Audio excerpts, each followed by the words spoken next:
My guest today is Jeff McWherter. Jeff, how you doing? Good. How are you, Dave? I'm doing great. You were on my show a long, long time ago. It's been a while. And you haven't been back in years. So Right. I'm happy to have you back. Happy to be back. So much has changed since then. It sure has. Yep. In fact, when I knew you, you were really a technologist. Right. And you were telling me that's not true anymore. Oh, I'm still a technologist. I'm not a Okay. programmer anymore. You're not a programmer anymore. No. Okay. Nope. Interesting turn over the past 6 years. I've been building a business. Yep. And part of that building that Gravity business, Gravity Works, Works, which is- design and sure. development. We do web and mobile apps. And part of developing that business is developing people and having them step into other roles as you're moving up. Mm-hmm. And a lot of them are programmers. Yes, absolutely. Yeah. So- So we're mixed down the house between designers, front end developers, back end developers, and now we're really trying to fill roles in the admin space, so project managers and. Now, what's your role? I know you own the company, but what is Sure. your day-to-day role in it? My day-to-day role is helping coordinate stand-ups, making sure that the project managers are communicating with their teams effectively, making sure there's no roadblocks in anybody's way. I do billing. I do payroll. I help clean the office sometimes, right? I take out the garbage. I bet you're good at it. Oh yeah, yep. A lot of those Garbage types of roles. collection is important. Absolutely, yeah, it is. I mean, it's client perceptions. You don't want to have a dirty office. We moved into some new space. Usually I let the framework handle my garbage collection. That's a really good one, dude. Yeah, it's just we moved into some new space in October, so we expanded. So I we didn't have- know that. Are Yep. you still in Old Town Lansing? Yep, we're still in Old Town, Okay. but we now have the third section of that building that we were in. So old, beautiful building, bricks and I was there and when tin you ceiling. first opened up. You had a little Open house. reception, open house. Yeah, it was great. And we moved over there, and we really wanted to showcase a lot of our design work. So there's lots of the print work that we've done in the past. Our creative director just loves printing that stuff out and getting it up on the walls. So Yeah. as part of that, it's establishing that company brand. We want to make sure that we're going after a different type of client that we did 6 years ago. We're looking at bigger business, focusing on good clients. So this all the stuff you're doing, is it fun? It's challenging. Fun. I think work is always work. I never thought I would not ever be programming, and that's my day-to-day struggle. How does that go? How did that transition go? Was it like, okay, I own the company now, I'm going to stop coding and become the manager? Or was it more gradual? It was definitely more gradual. We have an operations team, team of leadership that help manage the projects and help steer the direction of the company. And they didn't quite come out and say it. When I tell the story, I always say, my employees have said that I'm not allowed to program anymore. That's not exactly how it worked. I noticed that the projects that I was working on, there was no way to keep to the deadline because I'd get pulled off into other emergencies. Yeah. My code was shoddy. It wasn't up to the company standards, and employees were sometimes scared to point that out to me. Sure. But the senior guys definitely did, and they would say, here, let me take this.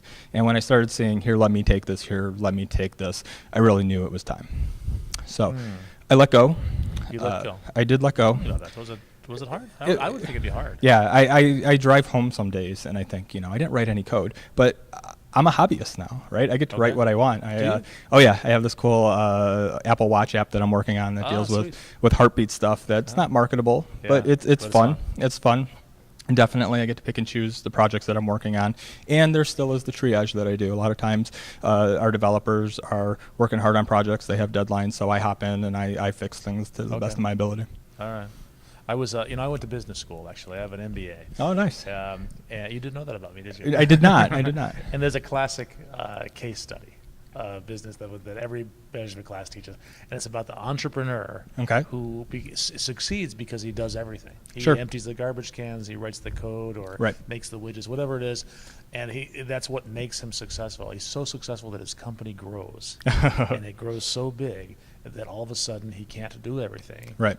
And and his company suffers. And the answer, of course, is he needs to step back. Right. Hire those good people. Hire a good people and think about what is he good at. What is it that makes him successful? Right.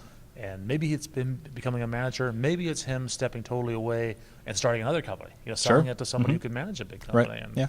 And, but those are hard decisions. Right.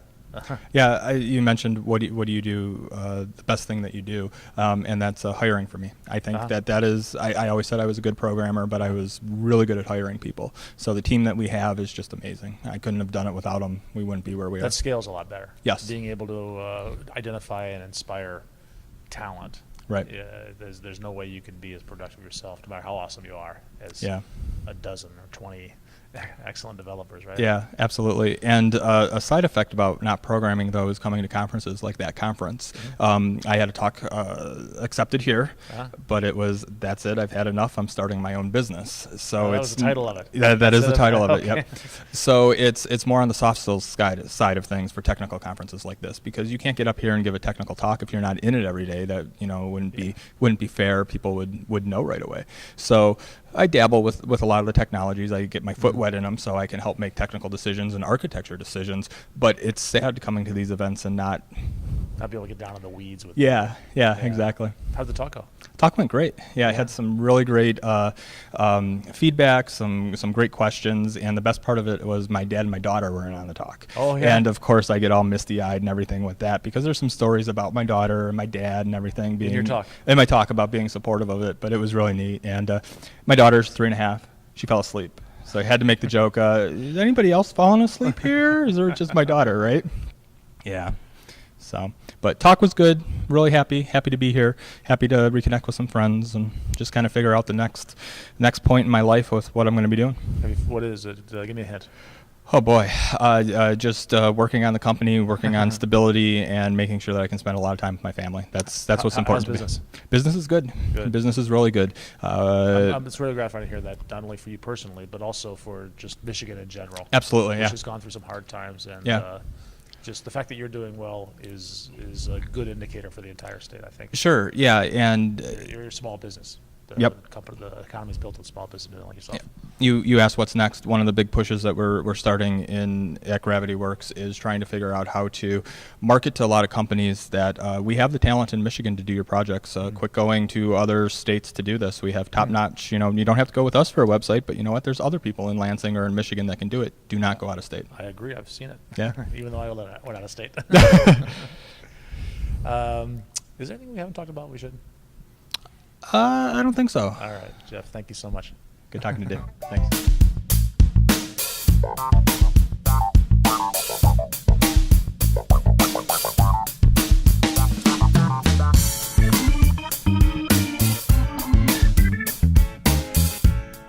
We built Gravity Works around technology and friends.